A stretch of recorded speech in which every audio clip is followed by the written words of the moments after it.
Nous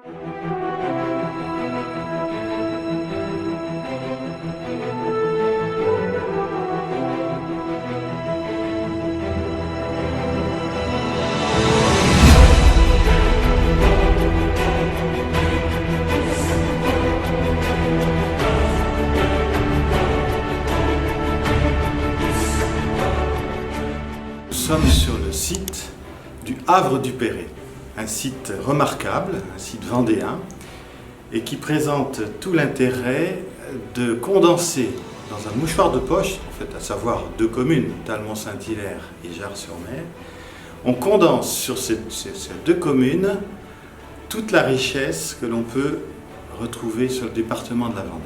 Et cette richesse-là, elle émane avant tout du sol et du sous-sol. C'est que nous sommes sur un lieu de contact entre deux grandes entités régionales françaises, le massif armoricain au nord, et puis tout le bassin aquitain au sud. Et nous avons un haut lieu géologique régional, national, je dirais, et ce lieu unique se retrouve sur la pointe du Perret, donc complètement au sein de ce territoire pour lequel on cherche à obtenir le label Grand Site de France.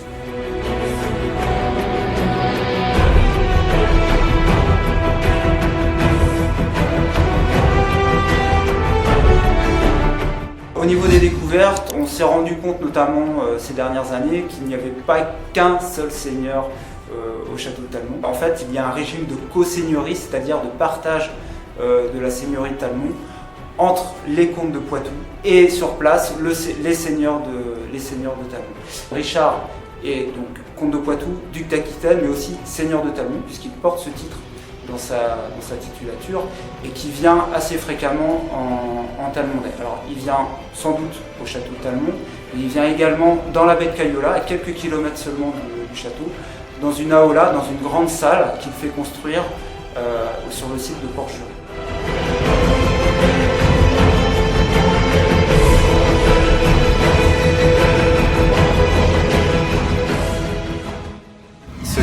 Dans le site de Talmont, c'est qu'il y a un lien très fort entre l'activité humaine et le paysage. Et le paysage reflète toute la pluriactivité. Et le projet de grand site est intéressant parce que nous sommes les héritiers d'une tradition qui est née autour de l'abbaye et du château. Et il s'agit de comprendre ce site et de transmettre ensuite aux générations futures toute cette valeur patrimoniale, paysage, activité et culture. Le site de Talmont est connu au niveau national. Il est identifié comme un des sites les plus importants sur l'arc atlantique entre la Vilaine et la Gironde. Donc c'est une valeur qui dépasse largement l'échelle régionale et qui est vraiment une valeur nationale.